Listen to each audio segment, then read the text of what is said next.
Selamat sore, salam sehat, selamat datang di Hot Talks, Human Organization and Technology Talks yang ke-8. Selamat sore dan selamat datang Bapak Ibu semua, baik Anda yang menyaksikan acara Hot Talks ini melalui siaran YouTube Forkomtiknas, melalui Raisa Radio maupun melalui Zoom Meeting Hot Talks pada sore hari ini. Senang bisa bertemu kembali dengan Bapak Ibu semua dan terima kasih untuk Anda semua yang senantiasa menantikan Hot Talks setiap 2 minggu sekali, nggih. Dan perkenalkan, saya Vivi yang akan memandu acara pada sore hari ini sampai dengan selesai nanti. Bagi Bapak Ibu yang baru saja bergabung di Hot Talks mulai dari sesi ini, Hot Talks merupakan acara yang diselenggarakan oleh Minat Sistem Informasi Manajemen Kesehatan, Departemen Kebijakan Manajemen Kesehatan FKKMK UGM, yang bekerja sama dengan Forkomtiknas. Hot Talks ini diselenggarakan setiap Jumat sore pada minggu pertama dan minggu ketiga setiap bulannya. Dan pada kesempatan sore hari ini, Bapak Ibu, kita akan kembali menyaksikan dan menyimak tema yang menarik dan tentunya tidak kalah penting ya dengan tema kita pada sesi-sesi sebelumnya. Tema kita pada sore hari ini tentang membongkar mitos sulitnya mengelola data di rumah sakit. Nah, seperti apa topik yang akan dibahas pada sore hari ini? Kita akan bersama-sama menyimak selama kurang lebih 45 menit ke depan, di mana tema ini akan disampaikan langsung oleh narasumber luar biasa yang sudah kami hadirkan untuk Anda semua tentunya. Ada Dr. Agus Ujianto, MSI Med Spesialis Bedah. Beliau merupakan direktur dari PP Predikti, yaitu Perhimpunan Kedokteran Digital Terintegrasi Indonesia. Nah, berikut CV-nya sudah ditampilkan ya, dengan sederet pengalaman beliau yang luar biasa, dan ternyata beliau juga merupakan direktur dari RSI Banjarnegara. Nah, mohon izin saya sapa terlebih dahulu untuk narasumber kita. Selamat sore, Dr. Agus. Selamat sore, Mbak Vivi. Assalamualaikum. Terima kasih sudah berkenan hadir, Dr. Agus, di sela-sela kesibukannya, Dr. Agus.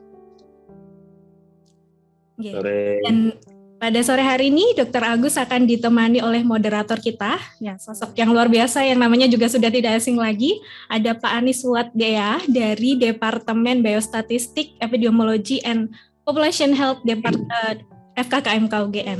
Ya, selamat sore Pak Anis. Selamat sore Mbak Vivi. Ya, terima kasih atas kehadirannya Pak Anis.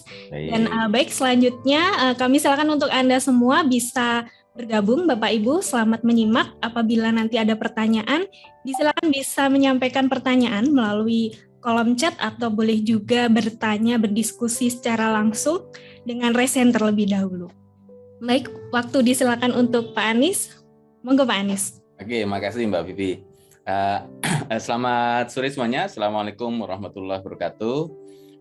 Salam sehat para pemirsa Hot Talk yang menghadiri sesi ke-8 sore kali ini. Dan sore kali ini kita akan membahas topik yang menarik saya kira, tentang membongkar mitos sulitnya mengelola data di rumah sakit. Dan kita kebetulan sudah hadir bersama dengan Dr. Agus Ujianto. Assalamualaikum, Dr. Agus. Waalaikumsalam, Pak suhu saya. Waduh, ini kebalik no. Saya belajar dari Mas Agus. Meskipun belum pernah ketemu langsung ya, tapi kita udah sering diskusi di beberapa kesempatan. Dr. Agus tadi seperti dikenalkan oleh Mbak Vivi, beliau adalah direktur rumah sakit dan ini yang menarik, dokter spesialis bedah nih. Nah, nanti kita akan diskusi ngobrol nih. Topiknya kan mengenai Human Organization and Technology. Mungkin yang pertama kita mulai dari sisi human-nya dulu deh. Dokter Agus bisa cerita nggak tentang pengalaman sebagai profesi dokter sudah berapa lama, kemudian sebagai dokter bedahnya berapa lama mungkin. Sebelum nanti kita diskusi teknisnya ya tentang data. Oke, Dokter Agus silakan. Ada cerita apa? Oke, terima kasih Mas Anis. Yeah. Jadi saya tuh suka mengundang atau memanggil suhu siapapun yang lebih maju dari saya, terutama kalau di bidang ini, di bidang teknologi, panjenengan. Yeah. Walaupun mungkin nggak ngelanjutin jadi dokter begitu, tapi suhu saya di bidang teknologi. Saya pertama tahu teknologi itu ketika ada namanya internet, yeah. wasantaranet.id. Oh iya. 2006. Kita harus ke Meksiko, harus koordinasi dengan teman-teman di WHO, IFMSA, hanya dengan teknologi itu. Kemudian di sana dikenalkan dengan berbagai masa depan, proyek masa depan. Di sana juga ketemu pendiri Facebook dan sebagainya waktu dilatih di Indonesia. Kemudian sudah ada alat transfer alat gerak manusia dengan infrared yang menghubungkan dengan robot, teknologi Jerman. Itu tahun 97, Mas. Kemudian saya ikuti lagi tahun 99 waktu itu di Istanbul. Pergerakannya lebih cepat lagi. Saya bilang, Indonesia kapan begitu. Sementara saya kemudian lulus dokter sekitar tahun 2099 begitu ya. Kemudian saya sekolah lagi di Bedah tahun 2004. Itu platform masih pakai WordPress, baru mulai berkembang. Teman-teman nge-vlog, blogger, belum vlogger, nge-blogger ya. Kemudian saya membangun basis website dengan front page, mungkin masih ingat itu. Kemudian berbagai hal termasuk ada Marketiva dan sebagainya. Kemudian, di tahun 2004 itulah ketika saya mulai kuliah Karyadi di FK Undip itu sudah mulai juga digitalisasi. SIM RS yang waktu itu pengelolaannya semua residen harus bisa. Jadi yang paling front leadernya waktu itu perawat yang harus nginput laboratorium begitu, kemudian mentransfer ke UGD misalnya dengan komputer, mentransfer ke Bangsal dengan komputer dan sebagainya. Dan itu hanya dengan password aja waktu itu masih bingung begitu loh. Dan itu akhirnya terbiasa dan seterusnya karena kalau residen kan harus melaksanakan kegiatan jadi lebih baik. Nah, akhirnya berkembang terus, akhirnya kan namanya belajar ilmu bedah pasti hilang itu kebiasaan digital saya. Digitalnya menjadi dikit betulan tangan saya. Kemudian saya kembali ke RSI dan rasa suka terhadap digital itu masih ada, sehingga ketika kemudian menjadi direktur, maka saya walaupun di rumah sakit yang tipenya masih kecil ya, D mau ke C, itu malah menjadi kesempatan saya membangun ekosistem lebih mudah. Dibanding mungkin memberikan contoh kalau UGM kan unitnya udah besar, Karyadi udah besar, RSI udah besar. Itu pasti akan lebih sulit dan kompleks. Nah, sementara di Indonesia masih banyak tipe-tipe rumah sakit yang memang sebenarnya menjadi awal dari rujukan yang memerlukan data tersebut. Dan nyatanya ketika saya koordinasi kerjasama dengan Rumah Sakit Akademi UGM, kerjasama dengan FK Unsud yang di Purwokerto, FK UMP misalnya, itu rupanya data-data yang kita siapkan di itu mudah sekali untuk penelitian sekarang. Apalagi rumah sakit sebelah saya itu Rumah Sakit Margono kalau nggak salah sudah open data. Betul. Dan sebagainya.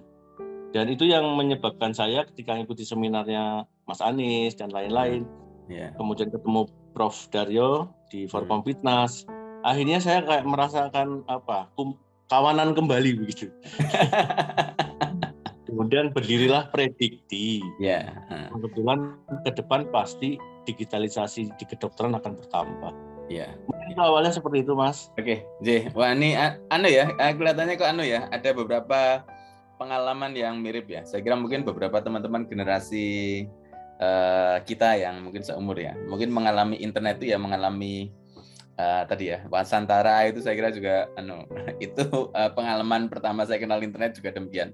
Dulu saya masih ingat salah satu fitur yang sering dipakai itu untuk komunikasi itu ada MIRC itu buat chatting gitu. Saya pengalaman chatting itu sampai nangis-nangis itu adalah ketika pertama kali chatting itu dengan almarhum Prof. Iwan dan Bu Ut. Beliau ada Prof. Adi Utarini. Beliau ada di London, kita ada di IKM UGM. Itu chatting itu kerasanya, waduh kayak kangen itu, wah luar biasa. Sekarang nggak bisa membayangkan soalnya dulu itu komunikasi itu susahnya setengah mati. Sekarang itu semacam ini kan luar biasa ya. Jadi sisi emosional semacam itu yang menurut saya menarik ya dari sisi digitalisasi. Nah ini yang saya kira tadi apa yang disampaikan oleh Dr. Agus itu yang menarik itu adalah ini Dr. Agus. Tadi Dr. Agus menyebutkan bahwa perjalanan penting digitalisasi itu adalah ketika menjadi residen. Nah, sekarang pertanyaan saya adalah bagaimana kemudian proses di rumah sakit pendidikan, entah itu koas, residen, itu dapat bertahan lama membentuk minat orang dan kemudian menjadi senang dengan digitalisasi dan teknologi, dan setelah kemudian masuk ke tempat kerja itu tetap bisa bertahan. Kira-kira resepnya apa ya, Dr. Agus ya? Resepnya keinginan mencari ilmu, dan itu sesuatu yang masa depan. Jadi kebiasaan saya misalnya, sekarang saya malah belajar digital lebih sulit daripada hanya melihat orang berjalan, ada struma harus saya operasi, tekniknya begini, saya udah nggak mikir. Jadi ibarat orang nyetir terbiasa, saya sudah terbiasa untuk ilmu bedahnya misalnya begitu. Sama digitalisasi dulu di awal-awal saya membuat website dengan front page 1-20 menit itu jadi kan begitu. Tinggal di-upload dan sebagainya. Nah, saya kira generasi yang akan datang pun saya akan melihat ada beberapa penelitian bahwasanya ketika orang diberi kuliah, kalau nggak salah di Amerika, saya lupa kemarin nggak baca jurnal apa judulnya, itu pada saatnya pada 9 menit pertama, sisanya partial attention. Tapi kalau dilakukan terus-menerus itu akhirnya menjadi kebiasaan dan akan menjadi wisdom. Jadi ketika sama ini kita kan mau menuju 5.0, sementara kalau yang generasi yang seperti kita ke atas saja yang sudah masuk ke 4.0 kan baru berapa persen paling, sisanya masih bertahan di 3.0. Artinya besok pada poin 5.0 memang bukan kita penikmatnya, tapi kita mendorong itu agar terjadi. Maka konsep kebiasaan itu yang harus ditanamkan. Jadi kayak saya menggunakan SIM RS sekarang misalnya baru mulai kalau rumah sakit saya untuk bedah. Itu aja kebiasaan saya menulis e-resep, membuatkan diagnosis yang kemudian dimasukkan ke data dan sebagainya. Kemudian di-compare itu dibantunya justru oleh pemaksaan BPJS, contohnya gitu. BPJS itu kan memaksa kita memberikan masukan apapun, kemudian mereka mereview kembali. Nah, kalau kita nggak paham big data yang diberikan BPJS, maka kebijakan yang diberikan BPJS kepada kita pun ya akan kita denial. Maksudnya apa sih BPJS begitu? Tapi ketika kita analisis rupanya BPJS tujuannya begini, maka kita bagaimana caranya misalnya menginisiasi agar klaim tidak defisit dan sebagainya, itu akan ketahuan karena mereka mereview terus. Nah, kebiasaan kita itu pada praktek keseharian tanpa melihat data yang sebenarnya terkumpul. Nah, tadi mitos sulit itu zaman dulu, Mas, kita tahu sendiri penelitian harus sudah ethical clearance jadi masuk ke ke catatan medis, nyari satu-satu begitu. Nah, sekarang kan enggak, diabetik nanti dengan komplikasi dengan apa sudah keluar semua begitu. Jadi hanya kebiasaan saja untuk input biasanya yang memang agak sulit untuk memulai sebuah konsep digitalisasi termasuk SIM RS nanti, Mas. Oke, jadi berarti sebenarnya fase pendidikan, tadi saya catat ya, fase pendidikan itu menjadi salah satu periode penting untuk membangun kultur, budaya, mengenal digital. Kemudian juga setelah peserta didik selesai, kemudian tempat kerjanya juga saya kira juga tetap harus memaintain dengan fasilitas yang tersedia. Kemudian yang ketiga juga instrumen penting sekarang karena pelayanan juga harus ada yang membayar, dan sekarang dengan JKN Indonesia pesertanya juga mungkin sudah 82-83%. Itu saya kira dengan BPJS mendorong digitalisasi ini menjadi salah satu aspek penting untuk mendorong orang kemudian senang dengan digital. Dan yang keempat tadi juga kalau misalnya digitalisasi sudah ada, upaya untuk rutin memasukkan data ini menjadi aspek penting sehingga data yang selama ini asumsinya itu sulit ditemukan di rumah sakit, kalau ada upaya di tingkat rumah sakit untuk mendorong stafnya mengentry data secara rutin, ini nanti akan mempermudah ya. Jadi selama ini kalau teman-teman, kita sering dengar tuh teman-teman dulu zaman saya juga masih demikian. Kalau misalnya mau melakukan penelitian itu proses di rumah sakit itu susahnya karena harus membuka berkas satu persatu. Nah sekarang ketika digitalisasi mungkin akan menjadi lebih mudah karena akses data juga akan menjadi lebih mudah. Nah mungkin yang terkait yang tadi Dr. Agus yang berkaitan dengan mendorong orang untuk menginput data. Pengalaman di rumah sakit gimana dok? Jadi dulu pada waktu saya koas ya dok, mohon maaf saya dulu koasnya beling ya. Saya itu koasnya termasuk sangat nakal kan. Itu kita termasuk yang agak senang dibedah karena Kalau koas bedah itu termasuk dokternya itu jarang nulis. Nah, kalau koas penyakit dalam itu yang ditulis itu detail banget, banyak banget. Nah, kalau di bedah itu termasuk rada senenge yang penting melaku itu kan, dan kemudian yang ditulis itu saanane. Nah, bagaimana kemudian kita mendorong orang itu tetap tetap menulis dan itu masuk ke dalam sistem. Di rumah sakit ada tips apa, Dokter Agus? Ya, jadi kalau di rumah sakit saya kan ada sebenarnya waktu itu mengaplikasikan dengan vendor ya, tapi sekarang kita sudah punya bidang IT sendiri yang memang satu yang dasar-dasar itu masih pakai karena harus trial dan sebagainya. Kan banyak membuat platform itu kan harus melalui proses analisis, perencanaan, pembuatan desain, implementasi desain, ya kan, dokumentasi, testing dan lain-lain. Nah, kami akhirnya mengembangkan konsep ini dengan bridging tambahan. Contoh yang sudah SIM-RS zaman dulu kan hanya input pasien, data pasien, masuk ke ruangan dan sebagainya. Ketika masuk ke BPJS maka ICD-10, InACBGS dan lain-lain masuk. Kemudian ditambahkan dengan sistem informasi akuntansi dan sebagainya. Kemudian sistem rujukan dan sebagainya. Itu kemudian kita tambahi dengan yang sedang berkembang sekarang, misalnya konsultasi online, home care, pendaftaran online dan sebagainya. Nah, ini memang kebiasaan lagi. Jadi misalnya ada kesulitan bridging, sudah dijelaskan, kemudian ada gangguan trouble mati. Nah, ketika gangguan trouble mati ini petugas ya sudah gimana caranya ketika mati dia nggak menghimpun data untuk nginput pada jam berikutnya. Contoh satu itu. Contoh yang lain adalah real time. BPJS mintanya real time, pasien yang besok akan dirujuk ya daftarnya besok. Ini kan harus ada mekanisme mendaftar pada malam hari versus rujukan yang dikirim dari puskesmas ke rumah sakit. Nah, bug yang seperti itu yang memang kita terus saja membuat SOP agar bagaimana ketika orang itu dirujuk baru puskesmas masuk ke tempat ini, data yang semalam daftar online di website kita itu akan terakumulasi. Jadi bridging-nya adalah bridging kebijakan. Belum bisa bridging karena BPJS belum terintegrasi dengan sistem yang kita inginkan begitu. Tapi saya kira ke depan akan masuk dalam satu data semuanya. Teknologi akan tambah maju, saya kira bug-bug itu akan bisa tertanggulangi, Mas. Ya, berarti gitu. Kuncinya di kebijakan rumah sakit ya, Dokter Agus ya. Jadi Dokter Agus ketika tadi melihat ada problem semacam itu, membuat SOP yang memudahkan dan memfasilitasi kalau masih ada masalah dalam proses integrasi data antar sistem, tadi contohnya BPJS ya, kita membuat prosedur agar petugas kita dapat menyelesaikan sehingga alur atau patient journey-nya di rumah sakit tidak akan terpotong. Nanti saat sudah di layanan dicari lagi datanya nggak ada, ternyata masih di manual kan kesulitan. Sehingga nanti harus segera ada tim yang segera mengentrikan data kalau misalnya sistem lagi error, misalnya putus misalnya. Nah, itu kalau di rumah sakit itu bentuk panduannya yang dibuat oleh direktur apa, Dokter Agus ya? Ada SK direktur, kemudian ada SOP yang disahkan oleh komite medik atau apa biasanya yang berkaitan dengan aspek menjamin data terkumpul?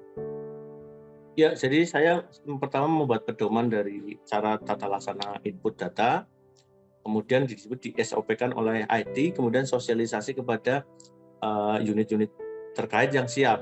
Nah, sampai saat ini kemarin yang dimulai adalah misalnya farmasi yang paling siap, kemudian salah satu karena saya direktur sekaligus juga praktek bedah, maka kita mulai dulu. Nah, implementasi dan kekurangan yang ada saya copy pastekan dan berikan tahukan pada unit-unit yang sudah siap lainnya. Contohnya keperawatan, laboratorium, radiologi itu sudah mulai berjalan seperti itu. Nah, nanti tinggal yang terakhir adalah wisdom dari si dokter. Karena dokter biasanya juga karena kesibukannya harus ada pelimpahan wewenang untuk input. Contoh diagnosa tulisannya masih jelek, ini diagnosanya kan sambil ngomong tuh, lipom, betul nanti dicek. Pada saat praktek dia mendiagnosa, menulis seperti biasa, kemudian diinput pada fase-fase tertentu oleh asisten, terutama perawat. Memang dalam proses digitalisasi ini yang akan paling berjasa ya ujung tombak pelayanan, terutama keperawatan, karena memang dia transisi antar unit dan versus DPJP begitu. Ya, ini menjadi menarik ya. Jadi menjamin kualitas data di rumah sakit tidak hanya tanggung jawab dokter karena apa ya? Karena leader dalam proses pelayanan klinik juga tentu saja adalah dokter, tapi juga anggota tim yang lain juga saya kira sangat berperan. Dan perawat tadi disebutkan oleh Dr. Agus juga saya kira menjadi garda terdepan untuk memastikan kualitas data. Dr. Agus, benar nggak sih mitos bahwa untuk mengenalkan digitalisasi itu juga sangat atau terkait dengan umur nggak sih? Jadi kalau misalnya semakin senior, tantangannya menjadi lebih susah daripada yang junior, apalagi di era generasi yang sekarang.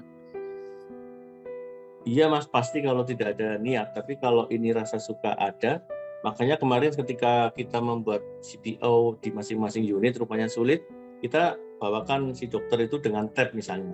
Rupanya dengan tab dia kayak nulis konsep di WhatsApp. WhatsApp kan sudah terbiasa itu hampir semua generasi bisa. Nah dengan aplikasi yang mirip-mirip itu mereka rupanya lebih yang senior dan sebenarnya lebih ini sesuai dengan zaman saya begitu ya, karena hanya menulis saja tanpa input, tanpa buat masukan ke blog-blog itu udah lebih simpel begitu. Oke. Kalau dulu kan misalnya SMS kan look like ngetik WA. Ya. Mirip dengan apa dulu ya, zaman dulu ngetik ini Starco apa siapa? Ya, Starco dulu betul. Pager. Begitu. Jadi pagerku berbunyi gitu kan, ada lagu itu.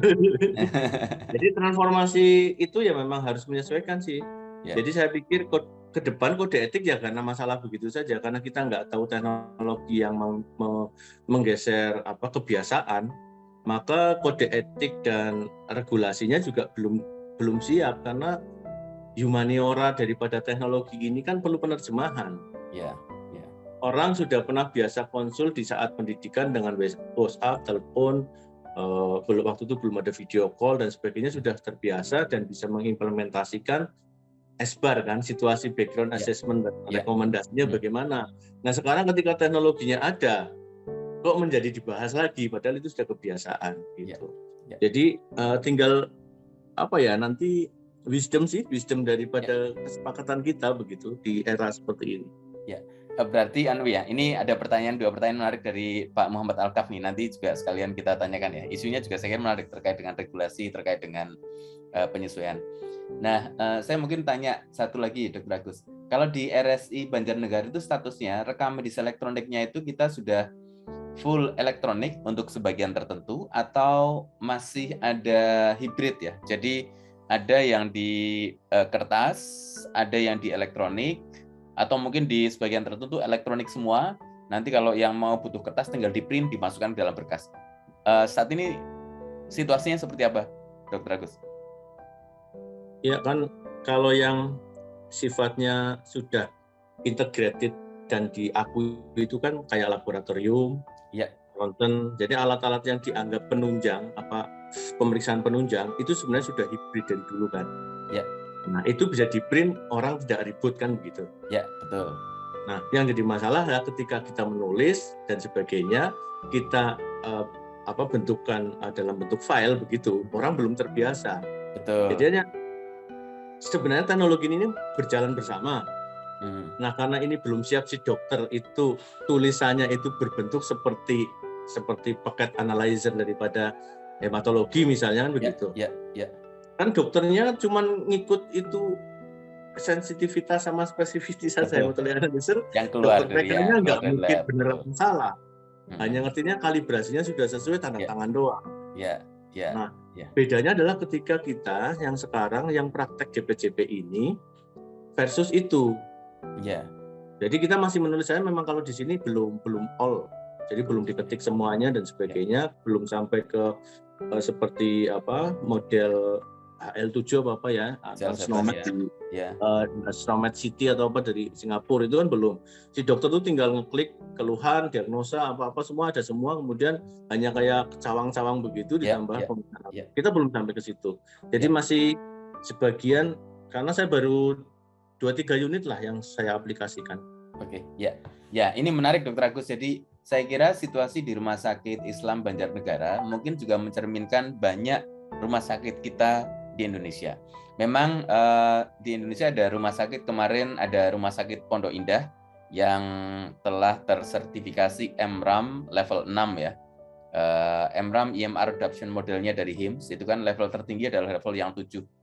Dulu rumah sakit pertama yang sampai level 7 adalah rumah sakit Seoul National University Bundang Hospital ya di Korea. Banyak rumah sakit di Singapura dulu saya pernah visit beberapa di antaranya tahun 2016-2015 mereka sudah sampai level 6. Kita Indonesia baru ada assessment pertama kemarin rumah sakit Pondok Indah level 6. Nah, tetapi saya kira sebagian besar rumah sakit kita justru rumah sakit yang sekarang sedang berjuang mencoba menerapkan digitalisasi. Dan pengalaman tadi yang disampaikan oleh Dr. Agus saya kira menarik tuh. Jadi kalau misalnya kita mau merefleksikan situasi digitalisasi, kenyataannya sekarang di banyak rumah sakit, terutama di perangkat penunjang, seperti misalnya laboratorium, kemudian radiologi, mereka sudah hadir sebagai produk digital dan kita itu tidak komplain, tidak mempermasalahkan. Termasuk hasilnya misalnya. Hasilnya itu kan komputer juga kadang-kadang kalau nggak dikalibrasi itu juga kemudian itu saya kebetulan clinical pathologist ya. Itu dia juga dikomplain oleh dokternya juga. Mengapa gambaran di lab itu berbeda dengan gambaran klinisnya, ya tergantung tadi kalibrasinya. Tetapi yang menarik adalah alat-alat itu hadir secara digital kita nggak masalah, tapi ketika kemudian rekam medisnya kita tulis menjadi digital, baru kemudian muncul isu medical legal, etik dan lain-lain. Nah, terkait dengan ini ada 2 pertanyaan deh. Mungkin saya tanyakan saya tanyakan ke Dr. Agus nih. Ini matur nuwun dari Pak Muhammad Alkaf, Dr. Muhammad Alkaf atau Pak Muhammad Alkaf. Matur nuwun atas pertanyaannya. Ini saya tanyakan ya, Dr. Agus, apa ada pengalaman masalah etik atau medical legal terkait dengan rekam medis elektronik? Pernah ada pengalaman nggak di RSI Banjarnegara terkait dengan isu elektronisasi atau digitalisasi rekam medis? Jadi belum ada sih ya, karena biasanya kalau itu kan kebocoran data dan sebagainya. Ya. Jadi kalau ada konflik seperti itu karena merasa datanya dibocorkan atau bagaimana. Ya. Sementara kultur di sini mungkin atau Indonesia banyak itu sebenarnya itu bukan kultur komplain, tapi akibat informasi yang salah. Jadi dalam inform consent banyak konflik seperti itu. Oke. Pasti beberapa hal karena inform consent yang di depan salah, penerimanya nggak berimbang, ada seperti itu. Beda dengan kebocoran data di luar negeri. Tapi kalau saya berpikir kebocoran data yang sekarang pun kan misalnya gini, orang dengan kasus visum et repertum, saya nggak boleh mengeluarkan data, kan harus ada surat dari kepolisian. Ya. Tetapi sebenarnya catatan medis yang saya taruh di gudang, walaupun sekarang pakai barcode macam-macam, lebih mudah dicuri dibanding dengan digitalisasi. Nah, bedanya adalah digitalisasi ini ketika orang itu ngakses saya misalnya dari Banjarnegara, kalau Mas Anies lebih pinter hacker password saya lebih mudah di sana, tapi what's for? Banyak hal sebenarnya data-data pasien itu kan contoh infeksi.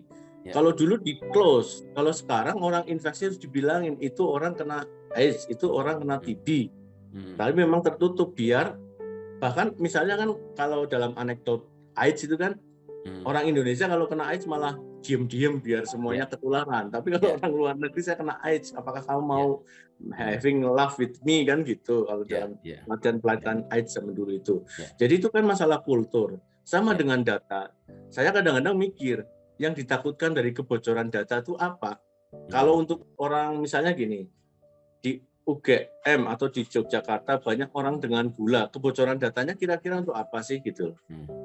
Misalnya dibocorkan data memang banyak hacker yang sulit-sulit, tapi untuk hal medis misalnya, kalau orang medis beli data yang terakhir ini apa kemarin data yang 1,3 M itu harganya katanya. Itu kan kalau orang bisnis misalnya daerah Jakarta karena banyak diabetes maka akan jualannya susu apa kan begitu. Sementara kalau orang yang jahat itu dapat hanya nomor telepon saya, bagaimana nanti nge-hack saya kan begitu. Nah, fase itu sebenarnya bukan kesalahan pihak rumah sakit ketika datanya bocor kan. Kesalahan pada orang yang nge-hack begitu. Jadi ketika sebenarnya ketakutan kebocoran data misalnya, maka yang dipikirkan adalah aspek legal ketika orang membolehkan datanya di-input di data digital begitu, maka sebenarnya orang ini ngerti resiko kan gitu. Ya. Jadi ketika data ini bocor bukan karena kesalahan rumah sakit yang membocorkan, kecuali ada petugas IT rumah sakit yang bocorkan menjual. Ya. Itu beda kan gitu. Nah, oke, ya. Nah, Jadi gitu.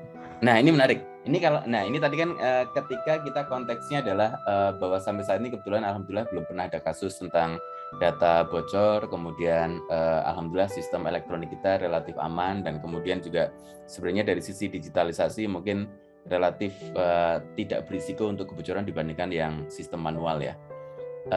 Sekarang setting yang terjadi mungkin malah malah seperti yang tidak terduga. Seperti misalnya contohnya ransomware, dan yang terakhir kemarin ransomware yang di Inggris juga luar biasa. Justru ketika kita sudah semakin tergantung kepada digitalisasi, ketika ada orang yang tadi mungkin pertanyaan Dr. Agus adalah untuk what's for, untuk tujuan apa? Justru mereka melakukan peretasan itu untuk yang model ransomware itu untuk semacam ancaman karena mereka kemudian masuk ke dalam sistemnya di lock dan kita sudah tergantung kepada sistem, dan kemudian kalau Anda tidak membayar sejumlah sekian, data Anda akan hilang, Anda tidak akan bisa mengakses, sehingga kemudian kalau misalnya rumah sakit tidak mau berisiko, ya udah bayar, datanya dapat kembali, kemudian pelayanannya bisa kembali lagi. Ini yang saya kira juga menarik untuk diantisipasi ke depan. Nah, apakah potensi semacam itu termasuk yang menjadi pertimbangan buat rumah sakit ya ketika digitalisasi ke depan, bahwa hal-hal semacam itu bisa terjadi sama seperti yang dulu pernah terjadi di Rumah Sakit Darmais kalau nggak salah tahun 2000 berapa ya? 2012 mungkin ya, atau berapa? Gimana Dokter Agus? Apakah ada antisipasi jika hal semacam itu kemungkinan juga bisa terjadi?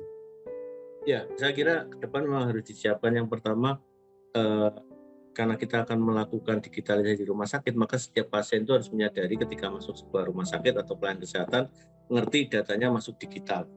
Jadi dengan resiko digital seperti orang naik pesawat terbang kan digital semua tuh. Yang mau nge-hack, yang mau kan orang-orang yang memang punya kepentingan aneh kan gitu. Pesawat sudah terbang, tiba-tiba di lock, mesinnya mati, jatuh kan enggak. Semacam pembajakan begitu. Ya. Jadi konsep-konsep pembajakan pasti ada semua, makanya mekanisme regulasi internal itu harus ada bagaimana untuk mengantisipasi itu. Ya. Dan kalau institusi yang siap, maka ya resikonya ya membuat regulasi, termasuk kita mau rebut teknologi telehealth. Tapi sampai sekarang saya belum pernah melihat orang membuat pelatihan bagaimana informed consent sebelum telehealth.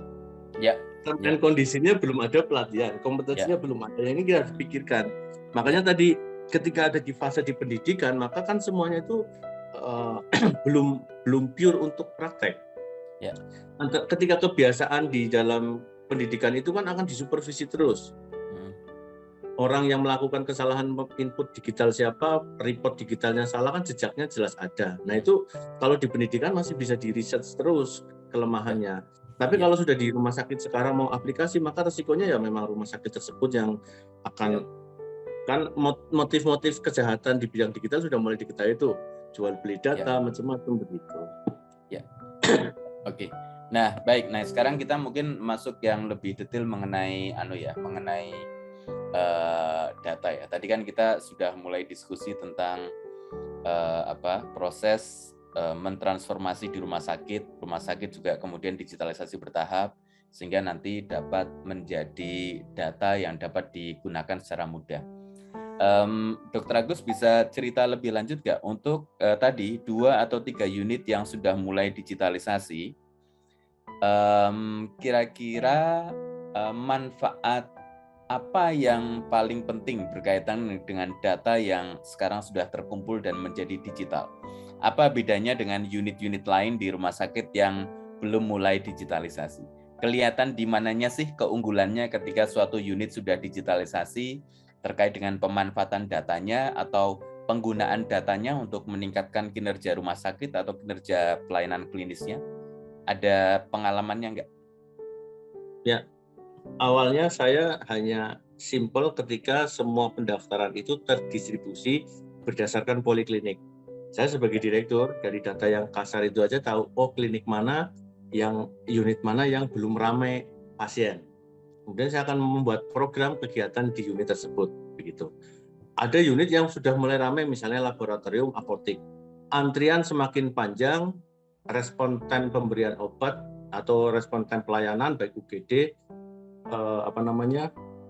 antrian pendaftaran maupun apotek itu sangat lama.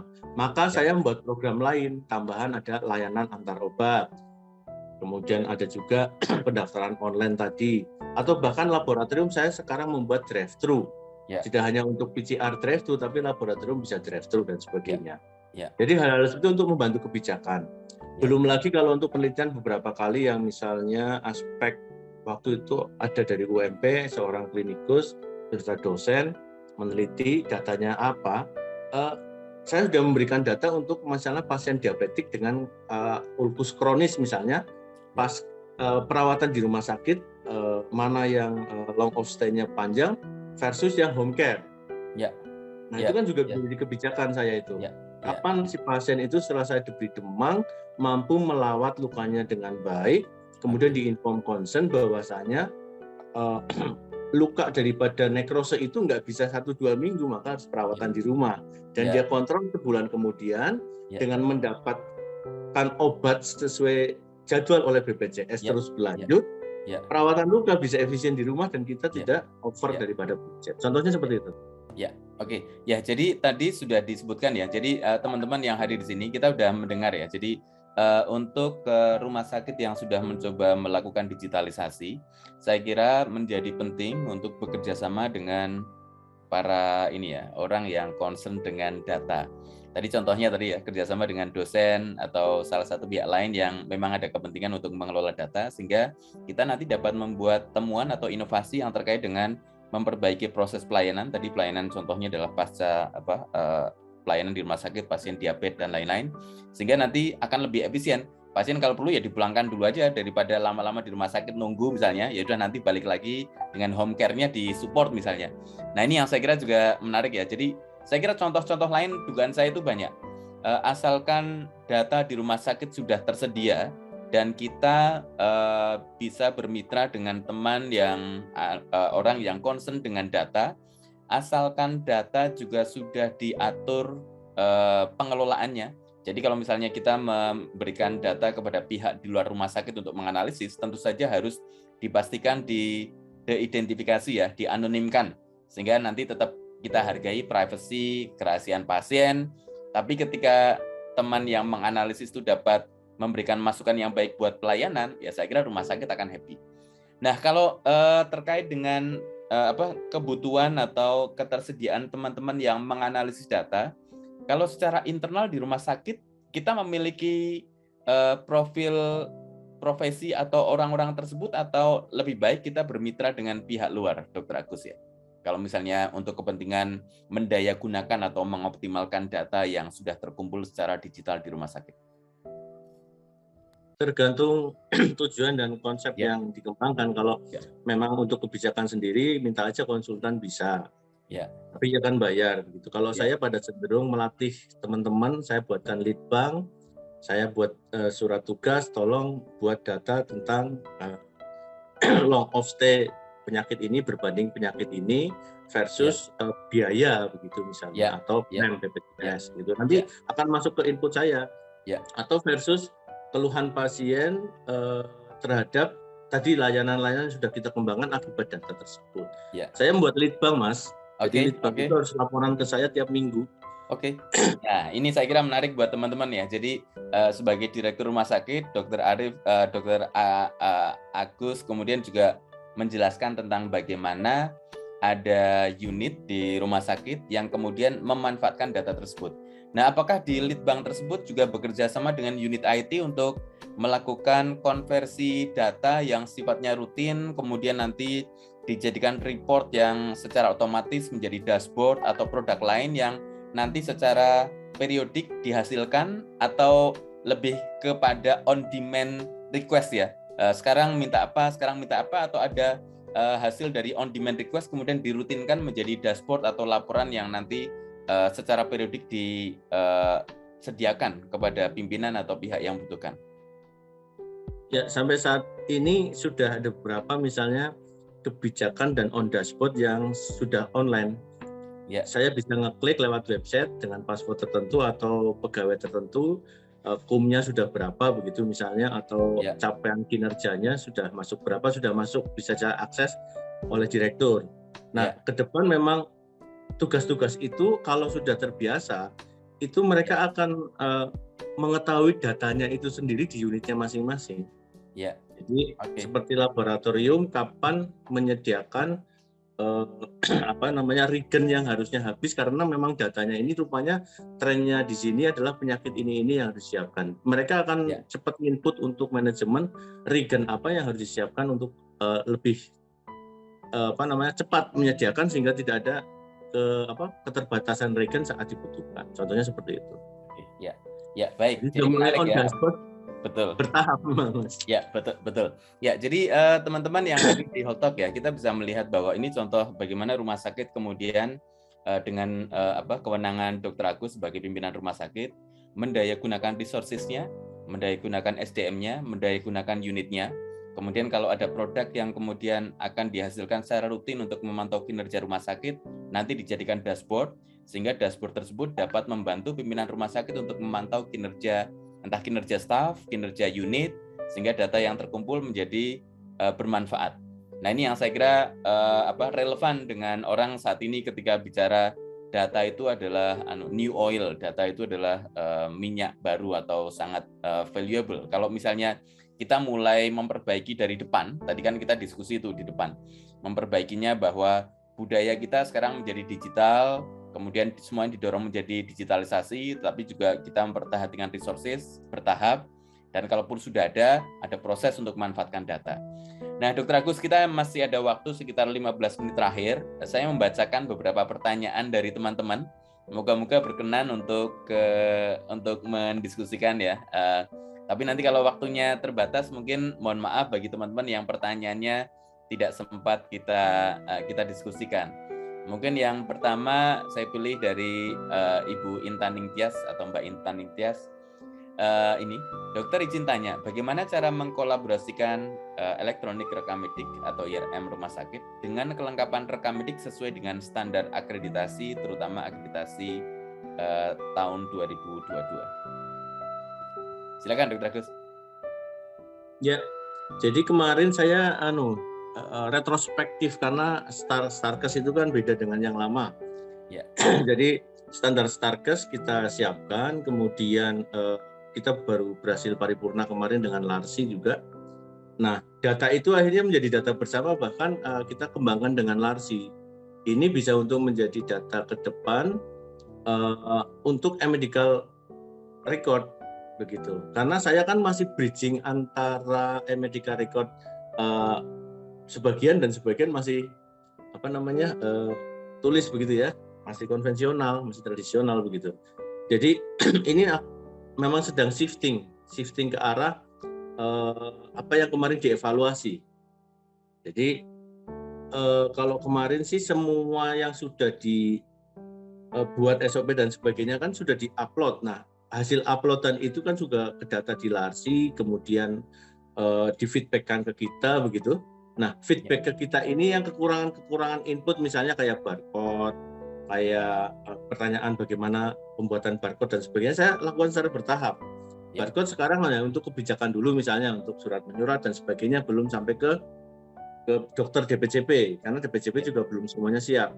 Tapi mereka sudah ada beberapa, contohnya hanya untuk absen dan sebagainya, untuk jasa medis begitu, untuk visit dan sebagainya sudah masuk.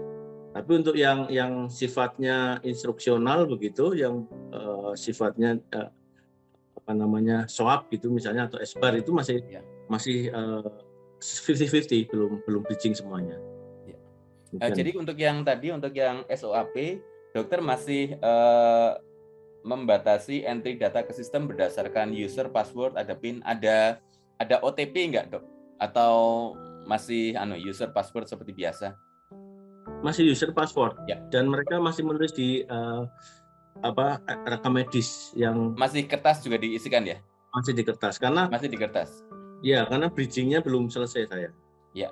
Kemudian kalau untuk yang yang sudah diisikan ke rekam medis yang di elektronik, berarti tidak ada fase dicetak kemudian ditandatangani ya. Jadi tetap yang versi legalnya tetap yang ada di kertas ya. Tetapi untuk analisis tetap yang di elektronik gitu. Ya, jadi masih double. Ya. Masih double. Dan ini yang sudah mulai 70% digital itu yang di poliklinik. Poliklinik ya, rawat jalan ya. Iya, nanti karena kalau yang sudah visit itu kan masih multi petugas tuh, ada petugas laborat, ada petugas gizi, petugas ini belum bridging semuanya. Ya. Oke. Nah, Dr. Agus, ini ada pertanyaan menarik nih. Pak Arif, Pak Arif masih di Pak Arif Hasani? Saya Pak. Pak Arif kelihatannya mau share sesuatu nih tentang bagaimana sistem UI yang terpadu berbasis FHIR untuk menghasilkan data. Kira-kira bisa share atau boleh, mohon izin untuk share screen. Mbak Vivi bisa diizinkan Pak Arif untuk share screen? Oke, Pak Arif dari mana Pak Arif? Saya perkenalkan saya Arif Hasani Pak.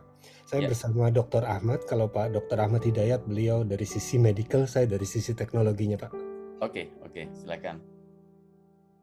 Permisi, mohon izin untuk share screen.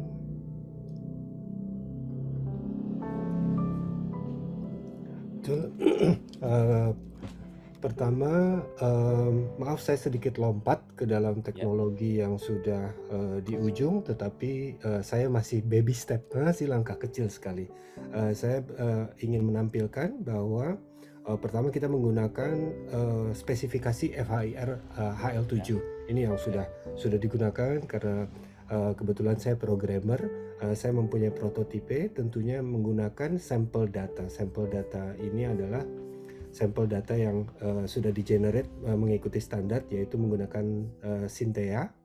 Ini kita bisa lihat datanya sendiri. Ini terkait dengan judul hari ini bahwa ini datanya kompleks. Tetapi saya ingin menjadikan bahwa ini adalah mitos dan kita sudah. Jadi kalau kita lihat raw datanya, aduh Masya Allah, ini saya juga bacanya nggak kuat ini. Terlalu banyak, terlalu ini. Tetapi saya mau membongkar bahwa mitos bahwa kita belum mencapai kemampuan teknologi untuk bisa memproses ini. Jadi data yang sama, ini data yang mempunyai ratusan node dari informasi yang masing-masing terlalu kriptik untuk dibaca.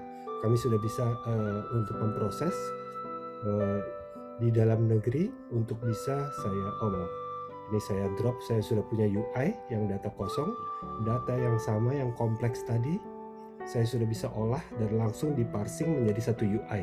Jadi kita tahu patientnya, kita tahu conditionnya, kita tahu alerginya apabila ada. Kemudian yang menarik tentunya data yang kita koleksi secara berkala, seperti medication, patient, condition, tentu kita bisa lihat detailnya, immunis prosedur, dan sebagainya. Sebentar saya turun, clinical vital. Ini contoh body height. Jadi ini seluruh data ujung dari awal patient ini datang sampai kepada akhir kita bisa capture dan kita bisa visualisasikan. Jadi kalau kita lihat sistoliknya ada naik turun, tentunya dia adalah data sampel yang diproduksi oleh Synthea. Juga data labnya per tanggal dari awal ini terlihat sudah sekian tahun, itu kita bisa lihat datanya secara detail. Jadi ini semoga menjadi salah satu langkah kecil dari kami untuk membongkar mitos di level FHIR HL7 saja. Dengan data Synthea yang pada dasarnya sangat kompleks ini, kita sudah bisa mulai pelan-pelan langkah-langkah kecil untuk bisa memproses. Tentunya juga kita bisa memproses secara lebih kompleks dengan menggunakan network chart, mohon izin, tetapi ini makan waktu lama. Bagaimana relasi antara data-data itu. Kira-kira demikian Pak Fuad demo singkat saya. Ya, oke, terima kasih Mas Arif. Ini saya kira menarik nih. Jadi bagaimana kita dapat mengkonversi dari messy atau data yang masih berantakan, kemudian susah dipahami karena strukturnya masih tidak jelas dengan dengan format berbasis Fire yang tadi sudah menghasilkan UI yang mudah dipahami. Bayangan saya ini UI-nya itu kayak kayak resume medis ya. Jadi kalau misalnya kemarin kita lihat di tanggal 26 Juli ada peluncuran Satu Sehat. Moga-moga nggak tahu, mungkin saya mohon koreksi Mas Arief ya. Jadi ketika Kemenkes ingin mencoba menyediakan platform untuk menukar data antara satu vaskes dan vaskes lainnya berdasarkan resume medis, saya kira pendekatan Fire Itself 7 yang tadi formatnya juga mudah dilihat menjadi salah satu pilihan, dan tadi ada salah satu contohnya. Apakah demikian Mas Arief ya? Betul. Kita sudah memiliki di dalam negeri kemampuan untuk bisa memproses, memparsing, dan mempersiapkan data elektronik rekam medik ini untuk menjadi interchangeable secara general, itu Pak Fuad. Ya. Oke, ya. Nah, menarik ini. Terima kasih Mas Arief. Nah, sama-sama, dengan senang hati. Mungkin Dr. Agus ada komentar nih tadi yang terkait dengan bagaimana data dari berbagai data layanan yang mungkin masih tersedia dalam format database yang belum terstruktur, tapi kemudian ada fitur berbasis standar Itself 7 Fire yang memungkinkan menghasilkan output dalam bentuk resume medis yang lebih mudah terbaca dan dapat dipertukarkan dengan mudah. Mungkin ada komentar Pak Agus terkait dengan ini. Ya, ini kalau Mas Arief atau Mas Anies ini bisa memberikan klaster begitu ya, maka klaster-klaster rumah sakit tipe mana saja yang membutuhkan ini bisa nih. Karena Pak, kesiapan rumah sakit satu dengan yang lain kan beda-beda. Ya. Nah, termasuk data yang disampaikan tadi, kalau bagi saya luar biasa pingin banget punya kayak gitu. Tapi ketika ekosistem yang saya ada di sini akan berpikir juga, yang lain akan pikir untuk apa begitu, karena memang belum sampai society-nya ke situ. Nah, makanya klaster-klaster yang diinginkan atau tipe-tipe rumah sakit mana ini bisa di breakdown mungkin, karena memang health level 7 ini kan luar biasa integrasinya itu. Bagi kita dengan melihat data yang tadinya berantakan kemudian ngerti langsung sebuah, itu kan berarti aplikasi AI ya sama big data ya. Jadi akan sangat membantu untuk masa depan. Nah, sosialisasi ini yang harus sering dilakukan untuk para pemegang kebijakan versus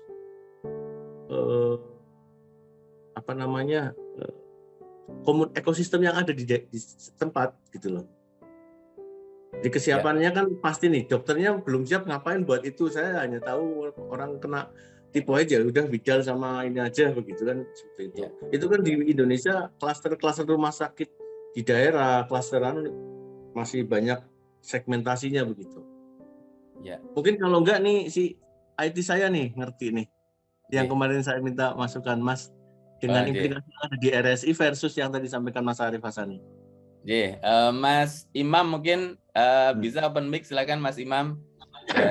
Pak Anies. RSI Banjarnegara, silakan. Jadi Pak Anies, kalau dari berasal tadi yang Mas Arief itu ya. Menarik katanya HL7. Karena HL7 di tempat kita juga buat acuan ya kalau untuk pembentukan CMRS, Mas Anies seperti itu. Oke. Gimana Mas Imam, ada tambah? Tadi suaranya sempat terputus. Halo? Dr. Anies? Ya, kalau udah terdengar Ya, udah terdengar ya. Jadi kalau untuk yang tadi kayak ditampilin Mas Arief Hasani gitu, yang untuk HL7, kalau di tempat kita tuh untuk HL7 sama Fir itu buat acuan kita pembentukannya CMRS-nya itu loh Mas Anies. Ya. Oke. Ya, saya kira ini jadi menarik ya, bahwa saya kira perkembangan teknologi saya kira menjadi salah satu aspek penting ya, tadi disebutkan oleh Mas Arief ya. Jadi tadi kita udah diskusi bahwa untuk membongkar mitos ya, sulitnya mengelola data di rumah sakit, aspek SDM penting, kepemimpinan penting, kemudian komitmen tim di rumah sakit penting, kemudian bagaimana pimpinan rumah sakit menggerakkan sumber daya itu juga penting. Nah, kemudian teknologinya juga penting ya. Saya kira kalau teknologinya juga sudah hadir dengan sistem yang terstandarisasi dan protokol pengelolaan pengiriman data yang tersedia. Ini juga saya kira menjadi salah satu aspek penting untuk mengubah bahwa data yang sulit diolah di rumah sakit sekarang dapat dipatahkan. Nah, sebelum 2 menit terakhir, saya mungkin sharing sedikit, karena kebetulan saya di Persi, di Kompartemen Data dan Informasi.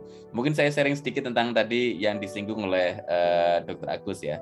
Jadi di Persi kemarin kami melakukan survei tentang situasi digitalisasi di rumah sakit. Ini kan kalau misalnya kita melihat secara historical ya, 2013 itu hanya 30% rumah sakit yang menerapkan SIM-RS. Tapi kemudian kalau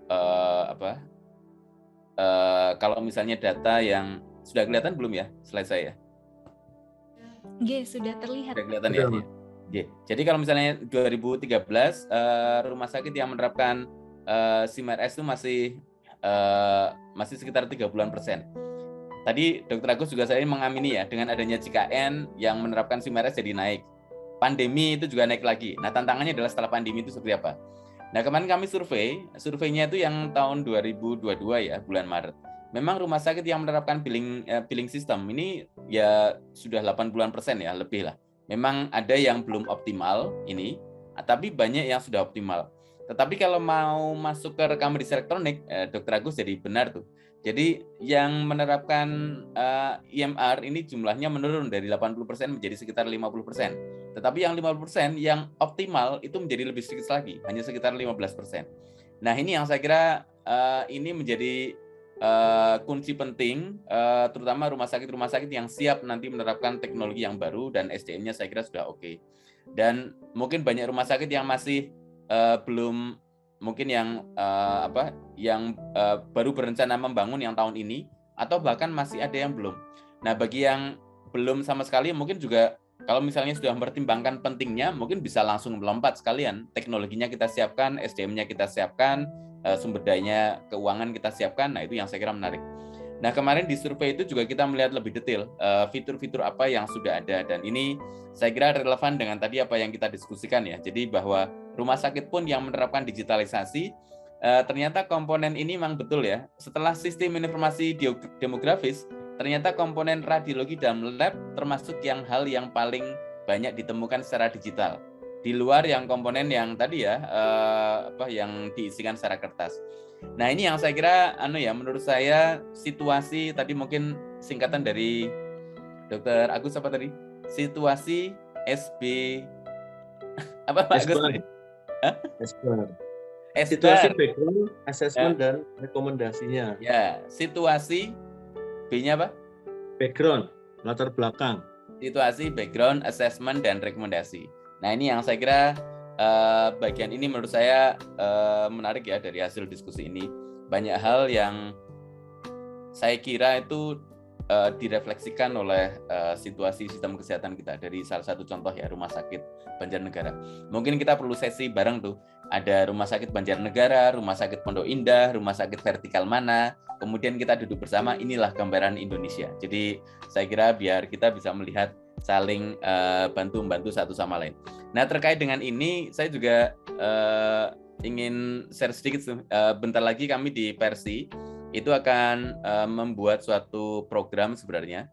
Programnya itu namanya mentorship. Jadi kegiatan program tersebut adalah untuk mendorong rumah sakit nanti saling bantu-membantu untuk digitalisasi. Jadi nanti kami akan ada program, karena situasinya di Indonesia saya kira seperti ini. Ada rumah sakit yang tadi, yang hijau, tapi yang hijaunya itu ternyata kecil tuh, masih sedikit. Sementara masih banyak yang warnanya orange atau kuning, dan ada juga yang merah. Nah, bagaimana yang hijau ini membantu yang kuning, dan kemudian yang kuningnya ini bagaimana supaya nanti bisa menjadi hijau. Nah, ini kami akan membuat program mentorship, nanti bentar lagi akan kami umumkan.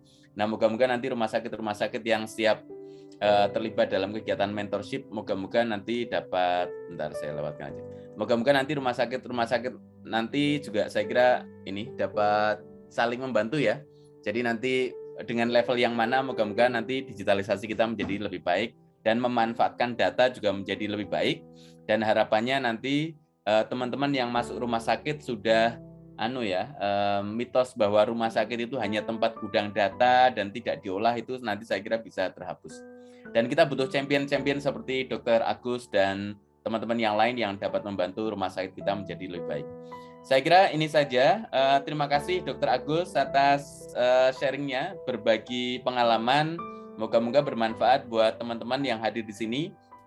Dan tadi juga terima kasih kepada sejumlah peserta yang tadi mengajukan pertanyaan, termasuk tadi Mas Arief juga sharing demo sedikit, saya kira juga luar biasa. Jadi saya kira moga-moga acara ini bermanfaat dan bisa kita pelajari bersama-sama ke depan. Saya kira itu saja. Mohon maaf kalau saya membawakan acara ini mungkin disertai dengan kesalahan. Terima kasih Dr. Agus. Salam semuanya. Saya kembalikan ke Mbak Vivi. Turun, Mas Ali, sukses.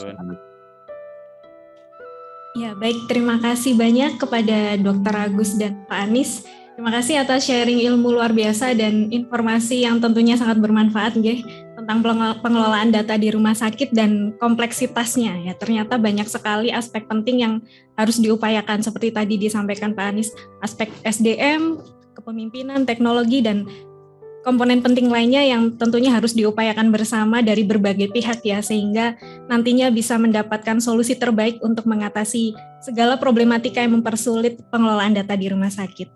Baik, terima kasih kepada Bapak Ibu sekalian yang masih setia bersama kami hingga akhir acara ini. Terima kasih atas kebersamaan Anda, baik Bapak Ibu yang berada di YouTube Forkomtiknas, Raisa Radio maupun Zoom Meeting Hotox pada sore hari ini.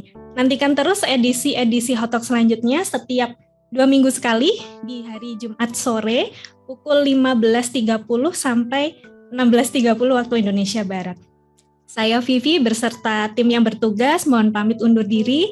Mohon maaf apabila ada kesalahan selama acara berlangsung. Terima kasih, salam sehat, selamat sore, dan selamat berakhir pekan Bapak Ibu semua. Terima kasih.